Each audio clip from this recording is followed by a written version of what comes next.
الحمد لله والصلاة والسلام على رسول الله. أما بعد فأعوذ بالله من الشيطان الرجيم. بسم الله الرحمن الرحيم. قال الله تبارك وتعالى في محكم كتابه: إن الدين عند الله الإسلام. صدق الله العظيم.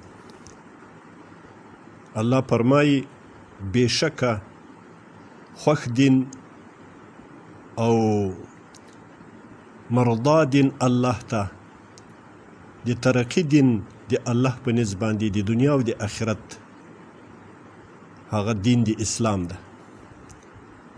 په بل آیت کې الله تبارک وتعالی فرمایي: ومن یبتغي غیر الاسلام دینا، څوک چې غواړي غیر له اسلامه کوم بل دین فلن یقبل منه، د ده به هیڅ کله به قبول نشي له ده. او بل آیت مبارک کې الله تبارک وتعالی فرمایي: ورضیت لکم الاسلام دینا، او خوښ مې کو تاسې ته اسلام دین، ملت، نظام. او د دې اسلام د دین قانون قرآن عظیم شان ده، معرفي کوونکی قرآن عظیم شان ده.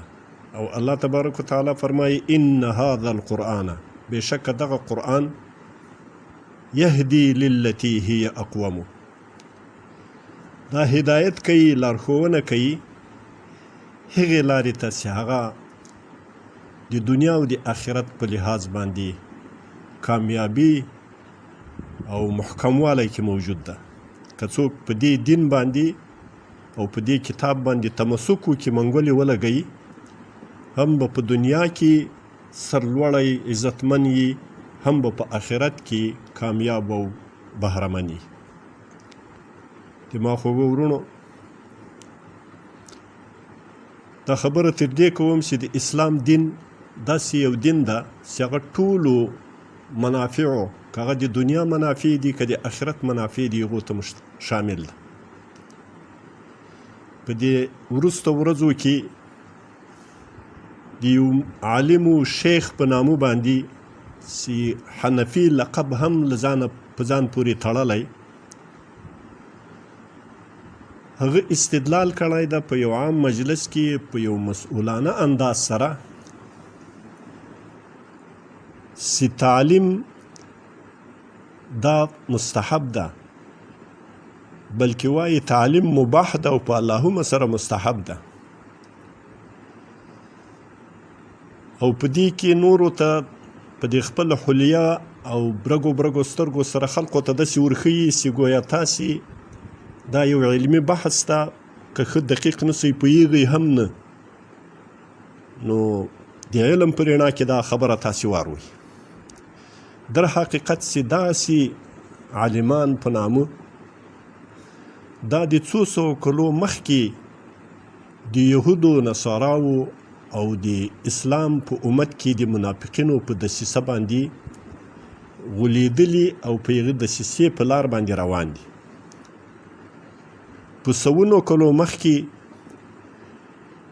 یهودیانو، نصاراو او په داخل د امت کې منافقینو، ملحدینو، د اسلام دښمنانو داسې یو نیرنګ او دسیسه ترتیب کړه چې مسلمانانو ته یې داسې انګیزه او تخیل ورکاوه چې ګویا دا موږ یو ډېر ښه پروګرام تاسې ته او د اخلاص پروګرام راوړی ده، او په اسلام کې اصل عبادت مقصود ده، موږ تاسې ټول د عبادت لپاره پیدا یو، نو موږ تاسې ژوند کې مقصد دا ده چې موږ لمونځ کوو، تهجد کوو، تلاوت کوو، اعتکاف کوو او خلوت نشینه یو. دا د دنیا کارونه چې نور کوم دي دا به د دنیا خلقو ته پرېږدو. که تجارت تم د دنیا کار ده، که صنعت تم د دنیا کار ده، که تخنیک دم د دنیا کار ده، که ساینس دم د دنیا علم ده، که طب دم د دنیا علم ده. په دغو کې وخت تېرول دا د موږ دپاره کار نه ده، موږ له اصل مقصده تېرو پاته کیږو. یقولون کلمة حق ویریدون منه الباطل. دا خبره خو د دوی تر دغه ځایه په حق وسي، اصل موږ خو د الله د عبادت لپاره پیدا یو، خو د دوی اراده د باطل وترې هغه داسې د مسلمانان په نامه د عبادت باندې خالي په دغه شکلي عباداتو باندې مشغول سي، او هغه نور قسم عبادات چې هغه په شکل کې ظاهره دنیویات ښکارېږي، خو په اصل حقیقت کې په اسلام کې عبادات دي، له هغو غافل سي، نو دوی به کمزوري او ضعیف پاتې سي دنیا ته. وسایل به نه لري و اسباب به نه لري، محتاج به یي په کښت کې، په زراعت کې، په ساینس کې، په تخنیک کې، په صنعت کې، په دې ټولو کې به نورو قومونو ته، نورو خلقو ته، اغیارو ته محتاج. بیا نو هر وخت که موږ تخت و تاس پې باندې کوو، کولی سو، او که دوی ژوندي مي بس له داسې مسلمانانو، له داسې انسانانو څه مفاد هم تر لاس نه راځي او څه پې پورې مربوطه او موقوفه هم نه ده. دغسې ډېر خلک اوسېږي، دا به د موږ لکه د رعایت یوه حصه وي. دغه نن سبا چې کومې څرګندونې کېږي دا د هغو یهودو نصاراو او د هغو د وخت داخلي منافقینو دغه مشترکې دسیسې تطبیق ده او په هغه لار باندې روان دي، غیر شعوري طور باندې. والعیاذ بالله داسې نه وایو چې دا خلک د هغو په لار باندې چې روان دي یا د هغو مرام چې تطبیقوي او ښکاره کوي، نو دا دوی په عقیده کې هم خراب دي او هغسې دي، هغسې نه دي، خو دا لاشعوره دغسې دي. او اصلا یوه بله مرضي دا ده چې حضرت زیاد ابن حدیر رضی الله تعالی عنه فرمایي، وایي ما ته امیر المؤمنین عمر فاروق رضی الله تعالی عنه فرمایل چې ای زیاد ابن حدیر تا ته معلومیږي چې ما یهدم الاسلام، اسلام څه شی ورانوي؟ وایي ما ورته وویل چې ما ته په دې باندې علم نسته. نو امیر المؤمنین عمر بن خطاب رضی الله تعالی عنه وایي راته وویل چې یهدمه ذلة العالم، اسلام چې ورانوي اول ذلت و چاپلوسي د عالم ورانوي، چې عالم په نام د عالم باندې ذلت قبول کی او چاپلوسي قبول کی، د مفاداتو د دنیا په وړاندې باندې په دین باندې پل کیږي، نو دا به دین ورانوي. دوهم وجدال المنافق بالکتاب، جدال د منافق په کتاب الله باندې، یه منافق و یه ملحد عقیده په قرآن و په کتاب د الله باندې نه لري، خو ځان مسلمان بولي، د مسلمانانو په منځ کې یې په پوشت و گوشتی مسلمان سره یي، نو مسلمانان په باندې خطا یي، له قال الله و قال رسول څخه غیږي، او په اصل کې خټه کې دی کافر یي او په دې دین باندې معتقد نه یي، دا دین ورانوي. او دریم وحکم ائمة المضلین، حکومت کولو، اقتدار چلول د ګمراهو امامانو، د ګمراهو پاچایانو، دا دین ورانوي. ځکه چې الناس علی دین ملوکهم، چې پاچا ګمراه سو، پاچا بېدینه سو، ټول ملت به بېدینه کېږي. نو اصلا خبره دا ده چې د هغو یهودو نصاراو دسیسه دا وه چې دا مسلمانان مظلوم پاته سي، فقیر پاته سي، عاجز پاته سي، او دا یې په یو داسې بهانه باندې عاجزي ته ټیل وهلو چې دوی داسې خیال کوي چې موږ په اصل مقصد باندې مشغول یو.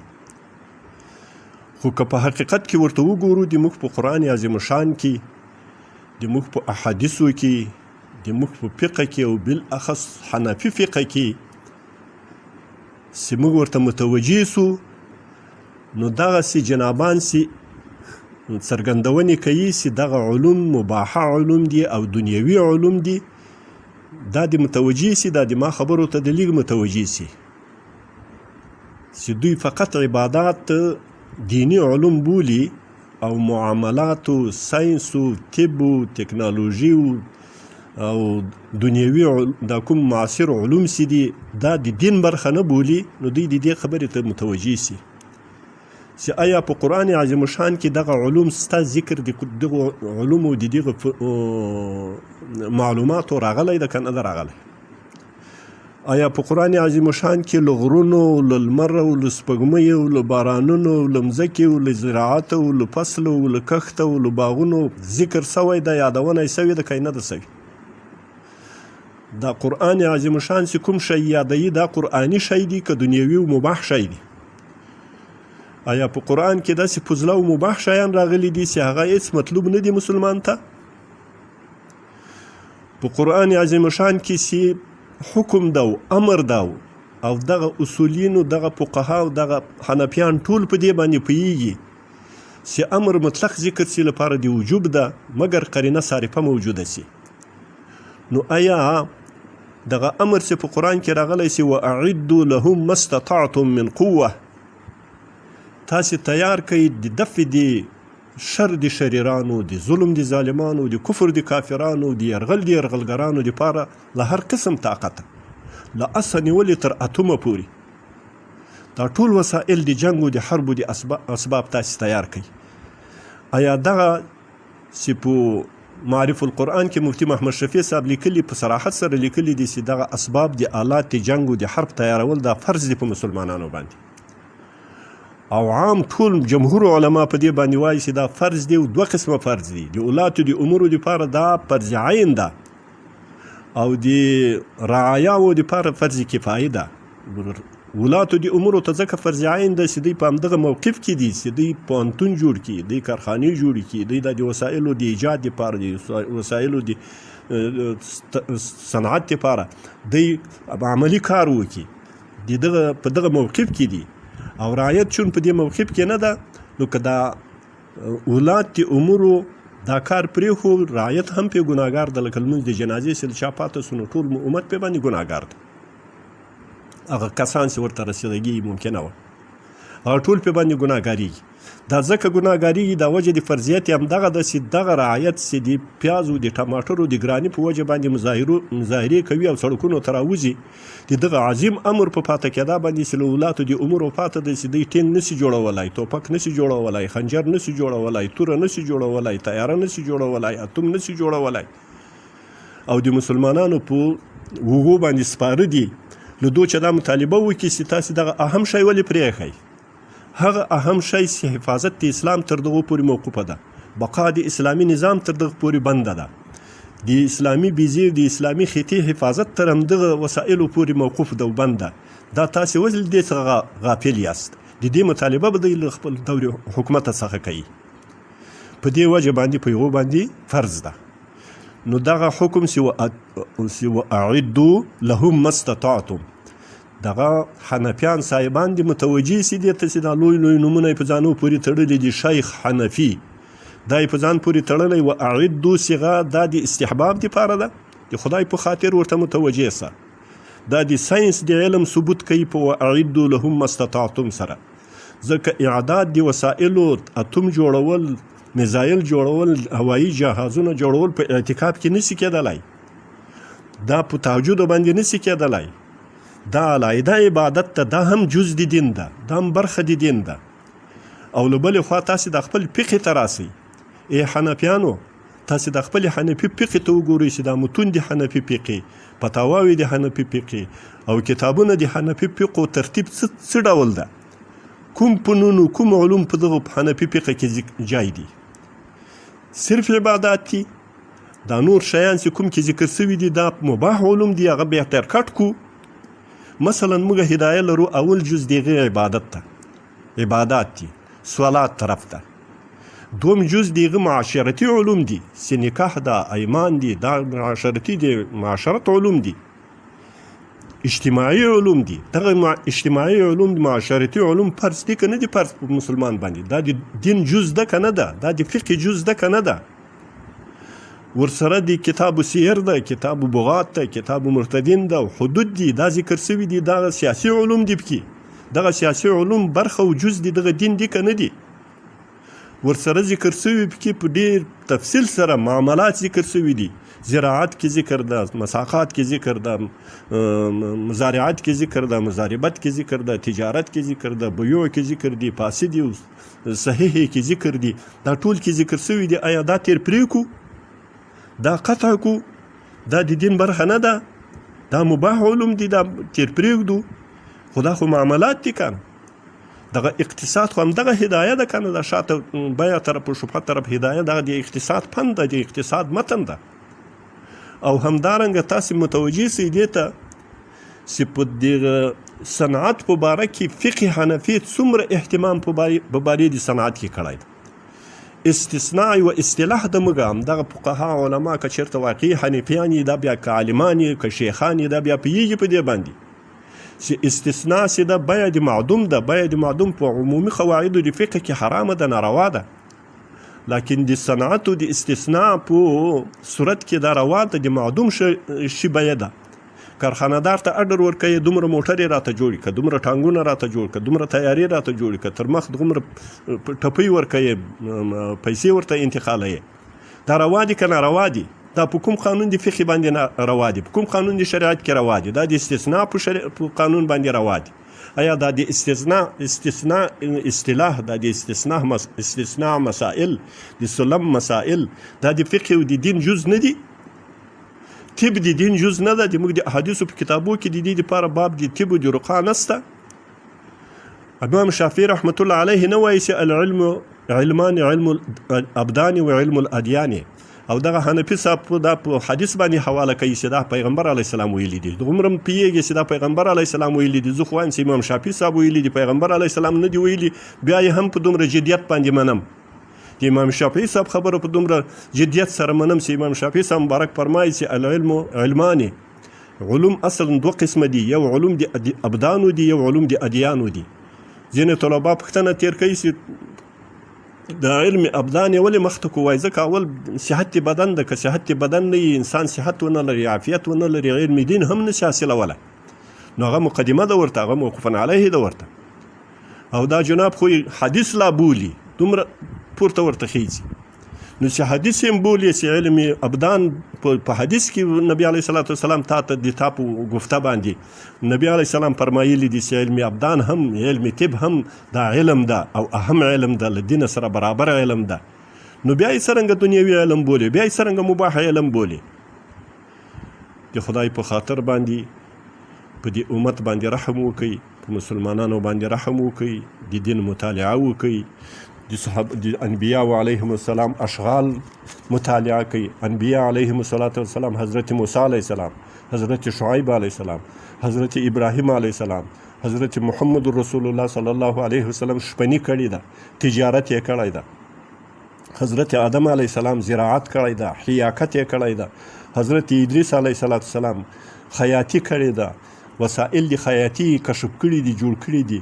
حضرت موسی علیه السلام او حضرت ادریس علیه السلام کتابت و لیکنه کړې ده، د لیکایي علم یې زده کړی ده. الله په قرآن کې د کتابت و د لیکلو ډېر اهتمام بیانوي. رسول الله صلی الله علیه وسلم حضرت شفا بنت عبدالله عدوي رضی الله تعالی عنها ته وایي صفیه ته کتابت وروښیه، علم د رقا وروښیه، علم د طبابت وروښیه، کتابت وروښیه. نو حضرت امهات المؤمنین څخه 2740 احادیث او عظیم احادیث، لوی اصول د دین دا را نقل شوي دي. 2740 او د ما د تا د امت دا حال ده چې له نره کوله نیولې تر زنانه کوله پورې په سلو کې د 99 د لمانځه ترجمه نه ده زده، د لمانځه مسائل یې نه دي زده، د اوداسه د روزې په مسایلو نه پوهېږي، د تجارت په مسایلو نه پوهېږي. ټولو کتابونو د محتار زین العابدین صاحب تاسې شامل راوګورئ، ټولو پکې لیکلي دي چې هر څوک چې په کوم تجارت باندې مشغول سي، دغه تجارت علم په باندې فرض ده، په هغه باندې فرض عین جوړېږي. که کوم صنعتکار صنعت کوي، دغه صنعت علم په باندې فرض ده، په باندې فرض عین ده چې هغې کې حل و حرمت ورته معلوم سي د شریعت له لحاظه.